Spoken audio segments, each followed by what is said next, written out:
Hello everyone, so welcome back. आज हम लोग स्टार्ट करेंगे पार्ट 4। दिस इज़ क्लास 9 सेबा history text book and we are doing chapter 2 which is growth of Indian nationalism. आज हम लोग दो टॉपिक करेंगे। थिंक इट ओवर कि इसमें जो फैक्ट्स लिखे गए हैं उसको थोड़ा सा देखेंगे।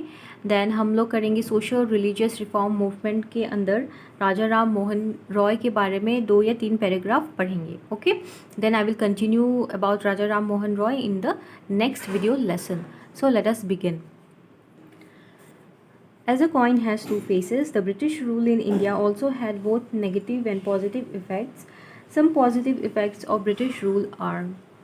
So आप लोगों ने हिंदी में कहावत सुनी होगी, हर चीज़ों के दो पहलू होते हैं, पॉजिटिव और नेगेटिव। तो ब्रिटिश रूल का भी सिर्फ नेगेटिव चीज़ नहीं था, पॉजिटिव इफ़ेक्ट भी हुआ था। क्या क्या हुआ था वो देखते हैं. The supply of raw materials from India to Britain and dumping of British manufactured goods in Indian market necessitated development of the modern means of transportation and communication like roads, railways, posts and telegraph services, which not only helped in the growth of nationalism but also placed India as well as Assam in the world map. तो हम लोगों को ये चीज़ें, दो चीज़ें आप लोगों को क्लियर होनी चाहिए. तो क्या है कि इंडिया से रॉ मटेरियल जाता था ब्रिटेन में, फिर ब्रिटेन की फैक्ट्रीज़ में बनता था मैन्युफैक्चर्ड गुड्स, जिसको ब्रिटेन वापस भेजती थी इंडिया में सेल के लिए. ठीक है, इस तरीके से वो लोग अपना प्रॉफिट करते थे. तो in order to get the raw materials to the ports and फिर पोर्ट्स से जो फिनिश्ड प्रोडक्ट्स है या फिर मैन्युफैक्चर्ड प्रोडक्ट्स है वो पूरी इंडिया में फैले, मतलब इंडिया की शॉप्स में बिके, उसके लिए उनको चाहिए था modern means of transportation and communication effective. Okay, तो जिसकी वजह से उन्होंने क्या बिल्ड किया, रोड्स को अच्छा बनाया, रेलवेज़ को किया. ओके, फिर पोस्ट एंड टेलीग्राफ सर्विसेज भी उन्होंने निकाल दिया. ठीक है, तो it was necessary for them to do this. But जिसकी वजह से क्या हुआ, इंडियंस को फ़ायदा हुआ. ओके, इंडियंस के बीच में यूनिटी हो गई because it was now very easy to go to one place to another in a very short time. Okay, communication भी ईजी हो गया, तो जिसकी वजह से it help in the growth of nationalism. Alright, next हम लोग देखते हैं 19th century Assam witnessed rapid industrialization in various sectors like tea, coal and oil because of the efforts of Major Jenkins. ठीक है, मेजर जेनकिंस कौन थे, वो agent to the governor general थे.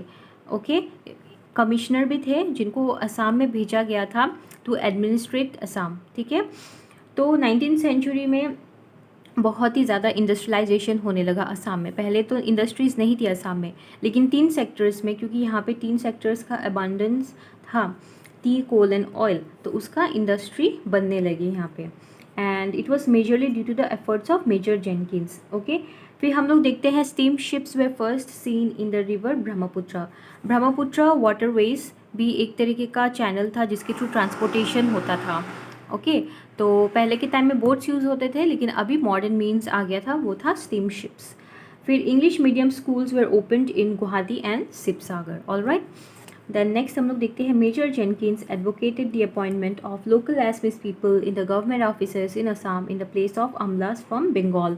तो क्या हुआ था, बंगाल तो पहले से ही अंडर ब्रिटिश रूल था. ठीक है, असम थोड़ा लेट से आया, तो तब तक क्या हो चुका था कि बंगाल में ऑलरेडी स्कूल्स हो गए थे, वेस्टर्न एजुकेशन फैल गया था. एंड नाउ जो इंग्लिश एजुकेटेड लोग थे वो लोग अभी गवर्नमेंट के अंदर काम कर रहे थे इन द क्लरिकल पोस्ट, उनको इंग्लिश आता था, उनको काम करना आता था. ठीक है, तो जब असम को रूल करने लग गए जब ब्रिटिश, तो यहाँ पे भी एडमिनिस्ट्रेशन उन्होंने बिताया. तो यहाँ के जो ऑफिसेस में, डिपार्टमेंट्स में जो क्लर्क्स थे वो लोग बाहर से लेके आए. कहाँ से, बंगाल से. उनको ओमलास बोला जाता था क्लर्क्स लोगों को.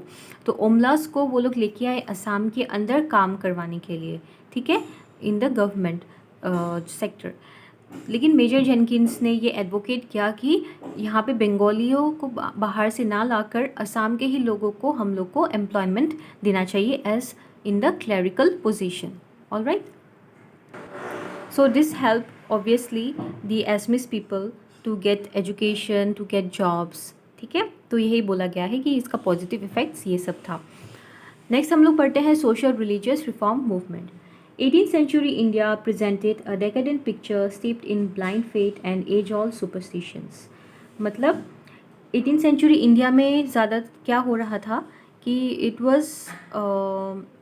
Was sipped in some kind of negativity. लोगों का प्रोग्रेस रुक गया था बिकॉज इंडिया तब तक बहुत ही सुपरस्टिशियस बिलीफ में घुस गया था और ब्लाइंड फेथ कर रहा था. Okay, there was nothing called science और रीजनिंग. ओके, मतलब जो सिखाया जा रहा था बस लोग उसको ब्लाइंडली फॉलो कर रहे थे in the God, in superstitious belief. तो with the introduction of Western education, liberal and humanistic ideas gave birth to a new awakening in India.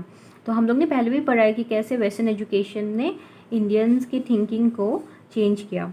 A few educated and enlightened Indians tried to motivate public opinion against the prevalent social evils and religious superstitions. यहाँ पे एक बात बोल दूँ कि India की religion या फिर इंडिया के जो रिच कल्चरल हेरिटेज है उसके ऊपर कुछ नहीं बोला हुआ है. इसमें बोला हुआ है कि लोग कैसे, मतलब वो सब चीज़ कैसे ट्रांसफॉर्म हो के एकदम ही ईवल बन गई, सोशल ईवल्स को जन्म दिया. जैसे कि सती प्रैक्टिस था, फीमेल इन्फेंटिसाइड था, ये सब कुछ सोशल ईवल्स थे. ओके, और फिर सुपरस्टिशियस बिलीव्स भी बहुत था. तो जो एजुकेटेड इंडियंस थे, जो एनलाइटेंड हो गए थे, अवेकेंड हो गए थे, वो लोग they were trying to educate the people about these things to stop doing these things. Okay, they tried to improve the condition of women का कंडीशन भी बहुत ख़राब था इंडियन सोसाइटी में. ओके, उनको पढ़ाया नहीं जाता था, कम उम्र में शादी करवा दी जाती थी और बहुत तरह के अत्याचार होते थे. ज़्यादातर वुमेन के साथ ही थे सोशल ईवल्स अगर देखें तो they tried to improve the status of women. उनको भी पढ़ना लिखना चाहिए, उनको भी काम करना चाहिए, इस तरीके का चीज़ें बोली गई थी. तो ये कैसे हुआ? एजुकेटेड इंडियंस लोगों ने ही किया. तो उसको बोला जाता है reform movement, social religious reform movement, to remove the social evils in the society of India. तो इसको सोशल रिलीजियस बोला जाता है. ठीक है, सोसाइटी का और रिलीजन का, बोथ का जो भी इवल्स है उनको दूर करना. ओके, फर्स्ट पर्सन जो बहुत ही इम्पॉर्टेंट है इस चीज़ में, उनका ही नाम आता है सोशल रिलीजियस रिफॉर्म मूवमेंट में इंडिया में. वो है राजा राम मोहन रॉय एंड, ठीक है, और उनके द्वारा फाइंड आउट किया गया ब्रह्मो समाज. Raja Ram Mohan Roy was the forerunner of Indian nationalism. Born to an orthodox Brahmin family in Burdwan district in West Bengal, he practically laid the foundation of all principal movements, social, religious, and political in India to fight for the advancement of the country. He sought to effect a cultural synthesis between the East and the West. So, he was the forerunner. Okay, उनके साथ ही beginning हम लोग देखते हैं Indian nationalism का. और वो बहुत ही कंजर्वेटिव ब्राह्मण फैमिली में उन्होंने जन्म लिया था वेस्ट बंगाल के. एंड बोला जाता है कि प्रैक्टिकली जो फाउंडेशन है सोशल रिलीजियस रिफॉर्म मूवमेंट का इंडिया में, उन्होंने ही तय कर दिया था. ओके, और उन्होंने बहुत ही ज़्यादा ऑल राउंडेड रिफॉर्म मूवमेंट को करना चाहा, सोशल भी, रिलीजियस भी, पॉलिटिकल में भी. And he wanted to do this so that India progress हो सके. ओके, एंड और उनका आइडिया जो था वो कैसा था सोशल रिलीजियस रिफॉर्म मूवमेंट का? ऐसा नहीं था कि इंडिया को पूरा वेस्टर्नाइज हो जाना चाहिए या फिर वेस्टर्न कल्चर अपना लेना चाहिए. He just wanted the right balance between the Indian traditions and western modernity. Okay, In 1797, the Christian missionaries had established a printing press at Sri Rampur Mission with an objective of the propagation of Christianity. तो Christian missionaries के हम लोग ने बारे में पढ़ा है.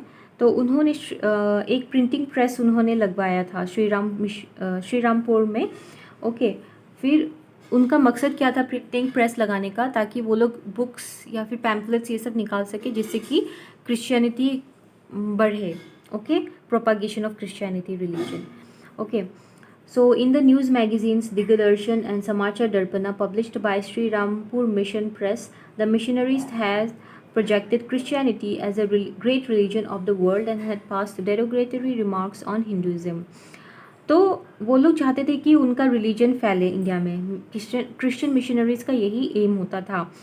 और वो लोग न्यूज़ मैगजीन्स जो निकालते थे, ओके, तो उनका नाम था दिग्दर्शन और समाचार दर्पण. ओके, मतलब लोकल लैंग्वेज में ही निकालते थे वो लोग. ओके, सो जो प्रिंटिंग प्रेस है Shri Rampur mission printing press, तो उन्होंने क्या उस इन सब मैगजीन्स में दे जो लेख लिखा था उसमें लिखते थे कि Christianity is the greatest religion, और फिर हिंदुज़म जो है उसके बारे में बहुत ही ख़राब ख़राब बातें लिखी थी उन लोगों ने. In order to defend Hinduism from the hostile comments of missionaries, he published 2 handwritten pamphlets, that is Brahman Sabadi and Brahman Missionary Sangbad. तो राजा राम मोहन रॉय बहुत ही एजुकेटेड पर्सन थे, ठीक है. वो बाहर भी गए थे, बाहर की चीज़ें भी पढ़ी थी. जब क्रिश्चियन मिशनरीज़ ने बहुत ही ख़राब चीज़ें लिखी, अटैक किया हिंदुज़म के ऊपर, तो राजा राम मोहन रॉय ने हैंड रिटन ही 2 पैम्पलेट्स निकाले, ओके, स्मॉल बुकलेट टाइप. तो एक का तो नाम था ब्राह्मण सबदी एंड ब्राह्मण, दूसरा का नाम था Brahman missionary Sangbad. Okay, he wrote articles on Hindu religion and philosophy in these pamphlets, and at the same time highlighted the similarities between the tenets of the different religions of the world.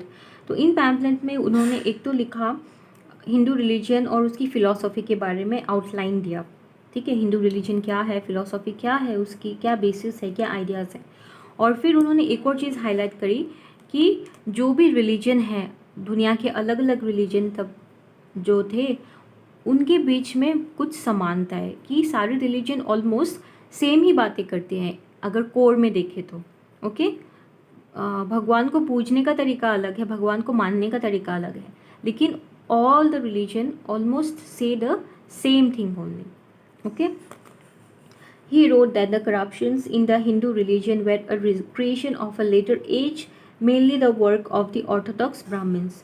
उन्होंने एक और बात लिखी कि Hindu religion में जो superstitious belief या blind faith या सोशल ईवल जो आ गया है, जिस पे अटैक किया जा रहा है क्रिश्चियन मिशनरी द्वारा, ये उन्होंने बोला कि ऐसे तो पहले से जब एकदम एंशियंट टाइम में तो हिंदू रिलीजन एकदम प्योर था, लेकिन वो धीरे धीरे वो ख़राब होता गया only because of orthodox Brahmins की वजह से. उन्होंने इनके ऊपर इल्ज़ाम लगाया. अब ये कितना सच है, कितना सही है, ये हम लोग उस पर डिबेट नहीं करेंगे.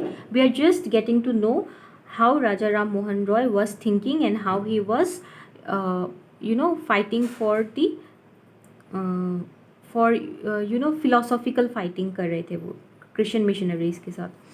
With a determination to purge Hinduism of the abuses that had crept into it, he established the Atmiya Sabha in Calcutta in 1815. तो उन्होंने सिर्फ बातें नहीं की, सिर्फ लेख नहीं लिखा, उन्होंने क्या किया, उन्होंने आत्मीय सभा नाम का एक ऑर्गेनाइजेशन बनाया जिसमें वो चाहते थे कि Hinduism could get rid of all the abuses, evils, superstitions. Okay. In 1828, he founded the Brahmo Sabha, which was later renamed Brahmo Samaj. Okay, this is very important. Please remember this.